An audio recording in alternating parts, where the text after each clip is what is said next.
Welcome to simply Shenba. இன்றைக்கி நம்ம கம்பங்கூழ் எப்படி செய்யலாங்கிறத பார்க்க போகிறாங்க.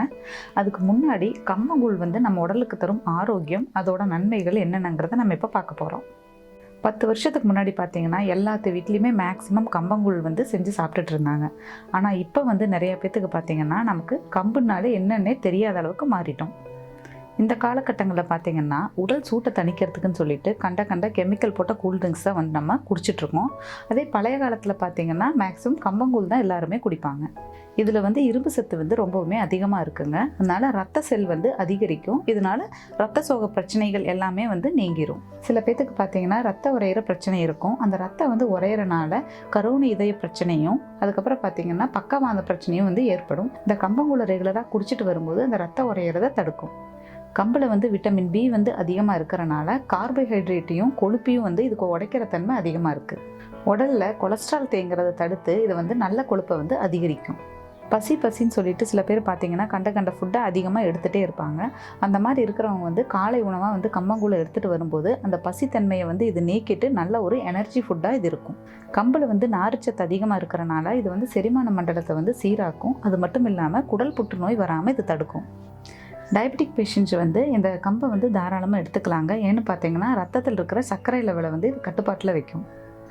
ராத்திரி நேரம் தூக்கம் இல்லாதவங்க பார்த்தீங்கன்னா இதை நைட் ஃபுட்டாக எடுத்துகிட்டு வரும்போது மன அழுத்தம் குறைஞ்சி இதை நல்ல ஒரு நமக்கு தூக்கத்தை கொடுக்கும். கம்பில் மெக்னீஷியம் அதிகமாக இருக்கிறனால இது பெண்கள் எடுத்துகிட்டு வரும்போது மாதவிடாய் பிரச்சனைகள், அந்த வயிற்று வலி, வயிற்று பிடிப்பு அது எல்லாமே இல்லாமல் இருக்கும். அப்புறம் பார்த்தீங்கன்னா கம்பில் கால்சியமும் அதிகமாக இருக்குது. எலும்பு சம்மந்தப்பட்ட எந்த பிரச்சனையுமே வராது. நம்ம கம்பம் கூழாக கொடுக்கலாம். குழந்தைங்க கூழ் குடிக்கலைன்னா பார்த்தீங்கன்னா இது நம்ம அரிசி கூட போட்டு மாவு அரைச்சி தோசையாகவும் ஊற்றி கொடுக்கலாம். இப்போ நம்ம கம்பங்கூழ் எப்படி செய்யலாங்கிறத பார்க்கலாம் வாங்க. Welcome to simply Shenba. இன்றைக்கி நம்ம கம்பங்கூழ் எப்படி செய்யலாங்கிறத பார்க்கலாங்க. நான் பார்த்தீங்கன்னா இந்த கப்பில் ஒரு கப் அளவு நாட்டுக்கம்பு எடுத்து வச்சுருக்கேன். நல்லா கழுவிட்டு ஒரு ஜல்லடையிலையோ ஏதாவது போட்டு நல்லா தண்ணியெல்லாம் வடிகட்டிட்டு எடுத்து வச்சுருக்கேன். இந்த மாதிரி ஒரு ஃபில்டரில் நான் போட்டு இப்போ இதை நம்ம ஜாரில் போட்டு சும்மா குறைன்னு அடித்து எடுத்துக்கலாம். நல்லா நைஸாகவும் அடிக்கக்கூடாது, துருன்னு இருக்கிற மாதிரி அடிச்சுக்கணும். இப்போ அதுக்கு முன்னாடி பார்த்தீங்கன்னா நான் மண் சட்டி யூஸ் பண்ணுறேங்க. நீங்கள் அடி கனமாக இருக்கிற எந்த பாத்திரம் வேணும்னாலும் யூஸ் பண்ணிக்கலாம். இப்போ இந்த கப்லேயே பார்த்தீங்கன்னா 5 கப் அளவு தண்ணி எடுத்து வச்சுருக்கேன். ஃபஸ்ட்டு அந்த தண்ணியை போட்டு நம்ம கொதிக்க வச்சிடலாம்.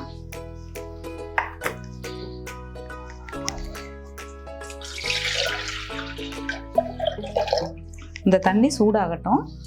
அதுக்குள்ளே நம்ம இந்த கம்பை ஒரு ஜாரில் போட்டு அரைச்சி எடுத்துகிட்டு வந்துடலாம்.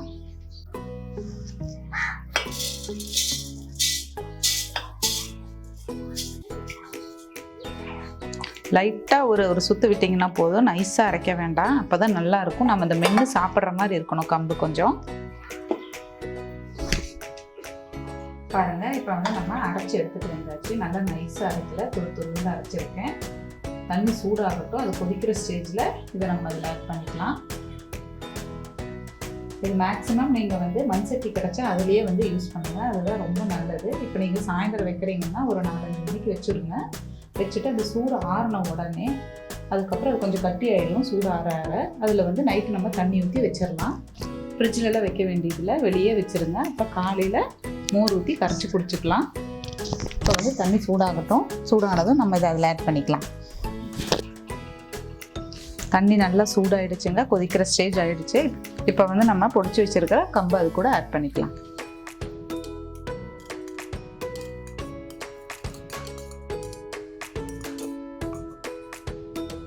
அடுப்பை லோ ஃப்ளேம்லேயே வச்சுக்கோங்க. அப்பப்போ கிளறி விட்டுக்கலாம், அடி பிடிக்காமல். இது நல்லா வேகட்டும்.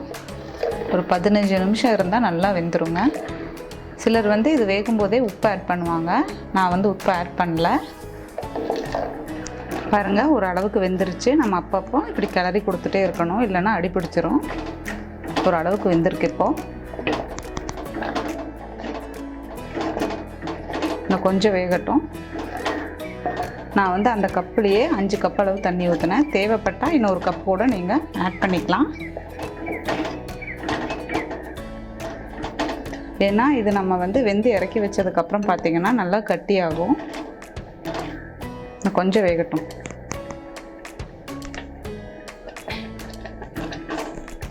பாருங்கள், இப்போ நல்லா வெந்துருச்சு. நான் 15லேருந்து 20 நிமிஷம் வச்சுருக்கேன்.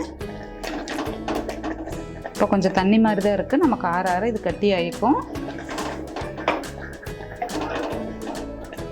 இது கொஞ்சம் நல்லா ஆறட்டும். இப்போ வந்து நான் சாயந்தரம் வச்சுருக்கேன். நைட்டு பார்த்திங்கன்னா நல்லா ஆறிடும். அப்போ வந்து இதில் கொஞ்சம் இந்த அளவுக்கு நம்ம தண்ணி ஊற்றி வச்சிடலாம். காலையில் கரைச்சி குடிக்கிறதுக்கு நல்லாயிருக்கும். இப்போ இது கொஞ்சம் நம்ம ஆற விட்டுடலாம். நான் வந்து மண் சட்டியில் வச்சுருக்கேங்க. வேணுங்கிறவங்க அடி வந்து கனமாக இருக்கிற பாத்திரத்துலேயும் வைக்கலாம். அப்படி இல்லைன்னா குக்கர்லேயும் நீங்கள் வைக்கலாம். ஒரு 3 விசில் விட்டிங்கன்னா போதும்.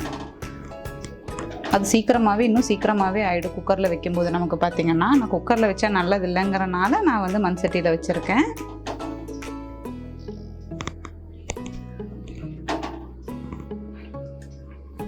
இப்போ இது நல்லா ஆறட்டும்.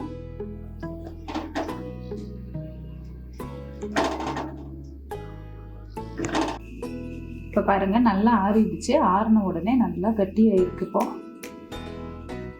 இப்போ வந்து நம்ம இதில் தண்ணி ஊற்றி வச்சிடலாம்.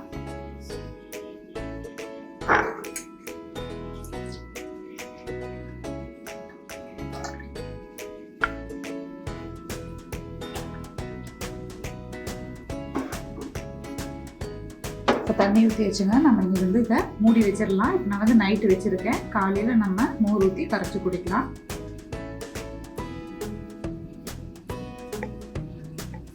பாருங்கள், நைட்டு நம்ம தண்ணி ஊற்றி வச்சோம் இல்லையா, கம்பு பாருங்கள் நல்லா கட்டியாக தான் இருக்குது. இப்போ வந்து இதை நம்ம கரைச்சிக்கலாம். இதை வந்து நீங்கள் அப்போவே யூஸ் பண்ணுற மாதிரி இருந்தால் கை போட்டு கரைச்சிக்கோங்க. அப்படி இல்லைன்னா கரண்டி யூஸ் பண்ணிக்கோங்க. நாங்கள் இப்போ காலை உணவாகவே எடுத்துக்கிறனால நான் வந்து கை போட்டே கரைச்சிக்கிறேன். இதில் இப்போ கொஞ்சம் நான் தயிர் ஆட் பண்ணுறேன். நம்ம கம்பு வேகும்போது உப்பு போடலை, அதனால் உப்பு தேவையான அளவு போட்டுக்கோங்க.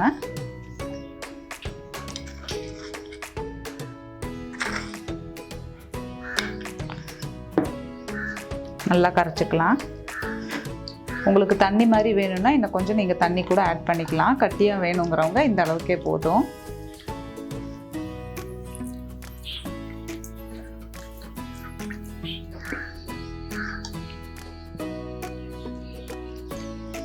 எனக்கு இது ரொம்ப கட்டியாக இருக்குது. நான் கொஞ்சம் தண்ணி ஆட் பண்ணுறேன். அப்போ தான் குடிக்கிறதுக்கு நல்லாயிருக்கும்.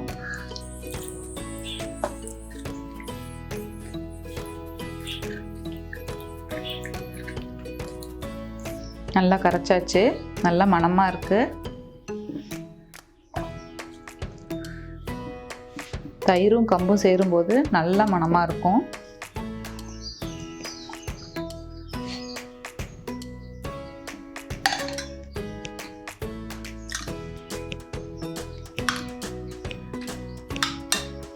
சில பேர் பார்த்திங்கன்னா இப்படியும் குடிப்பாங்க. சில பேர்த்துக்கு பார்த்திங்கன்னா இதில் வெங்காயம் போட்டு குடிக்க ரொம்ப பிடிக்கும். அது டேஸ்ட் நல்லாயிருக்கும். அது எப்படி வேணுமோ அப்படி எடுத்துக்கலாம். நான் இப்போ கொஞ்சம் மேலே வெங்காயம் ஆட் பண்ணியிருக்கேன்.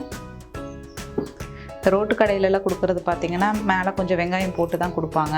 வேணும்னா தயிரும் பாருங்கள் கொஞ்சம் லைட்டாக மேலே ஆட் பண்ணிக்கலாம். இப்படி இதுக்கு சைட் டிஷ்ஷாக பார்த்திங்கன்னா நான் வந்து சுண்டைக்காய் எடுத்திருக்கேன், மோர் மிளகா, ஊறுகாய், அப்புறம் உருளைக்கிழங்கு வத்தல், அப்புறம் பார்த்திங்கன்னா கொத்தவரங்காய் வத்தல். இதெல்லாமே வீட்டில் போட்டது தான் நாங்கள். அப்புறம் மாங்காய். இதில் நீங்கள் எது வேணும் எடுத்துக்கலாம்.